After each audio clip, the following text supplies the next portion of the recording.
ಕೋವಿಡ್ಗೆ ಹಗರಣ ಮಾಡಿದ್ರಿ. ಕುಮಾರಸ್ವಾಮಿ ಸಿಎಂ ಆದ್ಮೇಲೆ ನಾನು ಅವರ ಕೈಯೋಕಾಗ ಹಿಡಿದು ತನಿಖೆ ಮಾಡಿ ಜೈಲಿಗೆ ಹಾಕ್ತೀನಿ ಅಂತಕ್ಕಂಥ ಮಾತನ್ನ ಹೇಳಿದ್ರು.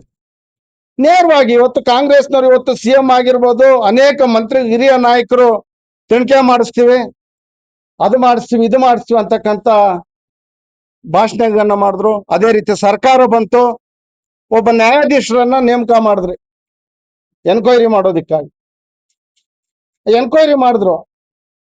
ನಮ್ಮ ಡಾಕ್ಟರ್ದು ಒಂದು ಕಡೆನೂ ಅವ್ರದ್ದೊಂದು ಹೆಸರು ಬರಲಿಲ್ಲ, ಈ ರೀತಿ ಹಗರಣ ಮಾಡಿದ್ದಾರೆ ಅಂತಕ್ಕಂಥದ್ದು.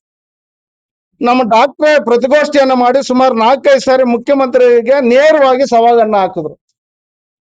ನಾನು ಹಗರಣ ಇದ್ರೆ ವಾಪಸ್ ತೆಗೀರಿ ಅಂತಕ್ಕಂಥ ನೇರವಾದಂತ ಸವಾಲು ಹಾಕಿದ್ರು. 3 ವರ್ಷ ಆಗಿದೆ. ಎಷ್ಟು ವರ್ಷ? 3 ವರ್ಷ ಆಗಿದೆ. ಏನಾದ್ರೂ ಮಾಡಿದ್ರೆ ಬರ್ಬೇಕಾಗಿತ್ತಾಗ.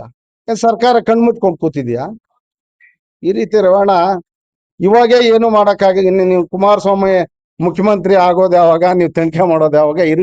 ಈಗ ನೀವು ಶಾಸಕರು ವಿಧಾನಸೌಧ ಕೂತು ಸ್ಟ್ರೈಕ್ ಮಾಡಿ, ನಿಮ್ ಶಕ್ತಿ ಇದ್ರೆ ಇವಾಗೆ ತನಿಖೆ ಮಾಡಿಸಿ. ಆವಾಗ ಯಾಕೆ ಇನ್ನ 3 ವರ್ಷ, ಇನ್ನ 2 ವರ್ಷ ನಿಮ್ಗೆ ಕಾಲ ಅವಕಾಶ ಇದೆ. ಅದ್ರ ಜೊತೆಗೆ ಅದು ಮಾಡಿದ್ರಿ, ಇದು ಮಾಡಿದ್ರಿ, ಬೇನಾಮಿ ಅಂತಕ್ಕಂಥದ್ದು ನೀವು ಮಾಡಿದ್ರಿ. ಆಗ ಸ್ವಾಮಿ ನಿಮಗ್ ಮತ ಕೊಟ್ಟಿರ್ತಕ್ಕಂಥ ರೈತರು ಸುಮಾರು 1,115 ಜನ ರೈತರು ಇವತ್ತು ಡಿನೋಟಿಫಿಕೇಶನ್ ಆಗಿದೆ. 815 ಜನ ರೈತರು ನಮ್ಮ ಭೂಮಿಯನ್ನ ಕೊಡಬೇಡಿ, ನಾವು ಜೀವನ ಮಾಡೋದಕ್ಕೆ ಜಾಗ ಇಲ್ಲ ಅಂತಕ್ಕಂಥ ಮನವಿಯನ್ನ ಮಾಡ್ತಾರೆ. ಏನ್ ಮಾಡ್ತಾ ಇದ್ರಿ ನೀವು? ಜಮ್ಮಕೋಟೆ ಎಂತ ಫಲವತ್ತಾದಂತ ಭೂಮಿ ರೈತರಿಗೆ ವ್ಯವಸಾಯ ಮಾಡೋದಕ್ಕಾಗಿ.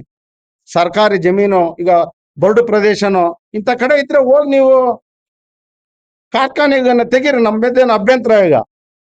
ರೈತರ ಜಮೀನುಗಳನ್ನ ತೆಗೆದು ಕಾರ್ಖಾನೆಗೆ ಮಾಡೋದಕ್ಕೆ, ರೈತರನ್ನ ಹಾಳು ಮಾಡೋ ಕೆಲಸ ಮಾಡಕ್ ಹೋಗ್ಬೇಡಿ. ನಿಮ್ಗೆ ಮತ ಕೊಟ್ಟಿರ್ತಕ್ಕಂಥ ಮತದಾರರು ರೈತರು ಇಷ್ಟು ದಿನ ಆಗಿದೆ, ಒಂದ್ ದಿನ ಆದ್ರೂ ಬಂದು ನೀವು ಆ ಧರಣಿಯಾಗಿ ಭಾಗವಹಿಸಿದಿರಾ? ಅವ್ರ ಕಷ್ಟ ಸುಖ ವಿಚಾರಿಸಿದಿರಾ? ಆದ್ರೂ ನಮ್ಮ ಲೋಕಸಭಾ ಸದಸ್ಯರು ಸಂಬಂಧ ಪಡೆದೇ ಇದ್ರು ಸಹ ರೈತರು ಕಷ್ಟದಾಗಿದ್ದಾರೆ ಅಂತಕ್ಕಂಥ ಒಂದೇ ಕಾರಣದಿಂದ ಹೋಗಿ ಭಾಗವಹಿಸಿ ರೈತರಿಗೆ ಸ್ಪಂದನೆ ಮಾಡತಕ್ಕಂಥ ಕೆಲಸ ಆಗಿದೆ. ಇನ್ನೊಂದು ಮಾತು ಹೇಳಿದ್ರಿ, NDA ಪಕ್ಷದಿಂದ ಮುಂದೆ ನೀವು ಟಿಕೆಟ್ ತಗೊಂಡ್ಬಿಡಿ, ನೋಡ್ತೀನಿ ಅಂತಕ್ಕಂಥ ಮಾತನ್ನ ಮಾತಾಡಿದ್ರಿ. 2013 ಸಾಮಾನ್ಯ ಕಾರ್ಯಕರ್ತರು, ತಮ್ಮೆಲ್ಲರಿಗೂ ಗೊತ್ತಿದೆ, ಅವತ್ತು ಕಾಂಗ್ರೆಸ್ ಪಕ್ಷದಾಗ ವೀರಪ್ಪ ಮೊಯ್ಲಿಯವರು ಕೇಂದ್ರದ ಮಂತ್ರಿಗೂ ಯಾವ ರೀತಿ ಇತ್ತು ಪೈಪೋಟಿ ಅಂತಕ್ಕಂಥ ನಮ್ಮ ಮಾಧ್ಯಮ ಸ್ನೇಹಿತರಿಗೆ ಗೊತ್ತಿದೆ. 13 ಟಿಕೆಟ್ ತಂದಿದ್ದಾರೆ. ಯಾವತ್ತು ನಾವು ಗೆಲ್ಬೇಕಂತ ಹೋಗ್ತೀವಿ, ಒಂದೊಂದ್ಸಾರಿ ಸೋಲ್ಬೇಕಾಗುತ್ತೆ. 23 ಸೋತಿದೀವಿ ನಿಜ. ಸೋತಿದ್ರು ಸಹ 1 ವರ್ಷದಾಗೆ ಲೋಕಸಭಾ ಕ್ಷೇತ್ರದ ಟಿಕೆಟ್ ಅನ್ನ ತರ್ತಾರೆ. ಜನ ಆಶೀರ್ವಾದ ಮಾಡಿಲ್ವಾ? ಅದೇ ಚಿಕ್ಕಬಳ್ಳಾಪುರದಲ್ಲಿ ಸುಮಾರು 25-28 ಸಾವಿರ ಮತ, ಹೆಚ್ಚಿನ ಮತ ಕೊಟ್ಟಿಲ್ವಾ?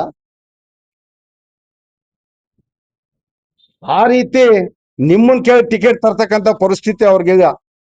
ಅವ್ರಿಗೂ 16 ಜನಕ್ಕೆ ಟಿಕೆಟ್ ಕೊಡ್ತಕ್ಕಂಥ ಶಕ್ತಿ ಇದೆ ಅವ್ರಿಗೀಗ. ನೀನು ಮುಂದೆ ಬರ್ತಕ್ಕಂಥ ಚುನಾವಣೆಗೆ ನೀನು ಕೇಳ್ಬಿಟ್ಟು ಟಿಕೆಟ್ ತಗೊಬೇಕಂತಕ್ಕಂಥ ಅವಶ್ಯಕತೆ ನಮ್ಮ ಡಾಕ್ಟರ್ಗೆ ಈಗ. ಏನೇನೋ ಭ್ರಷ್ಟಾಚಾರ ಮಾಡಿದ್ಯಾ ಅಂತಕ್ಕಂಥ ಆಪಾದನೆಗಳನ್ನ ಮಾಡಿದ್ಯಾ, ಆ ಭ್ರಷ್ಟಾಚಾರಗಳನ್ನ ತೆಗೆದುಕೊಂಬ, ನೇರವಾಗಿ ನಾವು ಚರ್ಚೆ ಮಾಡೋಣ. ನೀನೊಬ್ಬ ರೈತ ಕುಟುಂಬದಿಂದ ಬಂದಿರತಕ್ಕಂಥ MLA, ಫಸ್ಟ್ ರೈತರಿಗೆ ಸ್ಪಂದನೆ ಮಾಡತಕ್ಕಂಥ ಕೆಲಸ, ಅವ್ರ ಜೊತೆ ಕೈ ಜೋಡಿಸಿ ರೈತರಿಗೆ ಅನುಕೂಲ ಆಗ್ತಕ್ಕಂಥ ಕೆಲಸ ಮಾಡ್ಬೇಕು ಅಂತ ನಾನು ಮನವಿಯನ್ನ ಮಾಡ್ತೀನಿ. ಮುಂದೆ ನಮ್ಮ ನಾಯಕರ ಬಗ್ಗೆ ಮಾತಾಡ್ಬೇಕಾದ್ರೆ ನೀವು ಸ್ವಲ್ಪ ಹಿಂದು ಮುಂದೆ ನೋಡಿ ಯೋಚನೆ ಮಾಡಿ ಮಾತಾಡ್ಬೇಕು ಅಂತಕ್ಕಂಥ ಎಚ್ಚರಿಕೆಯನ್ನು ನಾವು ಈ ಸಂದರ್ಭದಲ್ಲಿ ಕೊಡ್ತೀವಿ. ನಮ್ದು ರಾಷ್ಟ್ರೀಯ ಪಕ್ಷ BJP, ಇವತ್ತು ನಾವು ಪ್ರಬಲವಾಗಿದ್ದೀವಿ.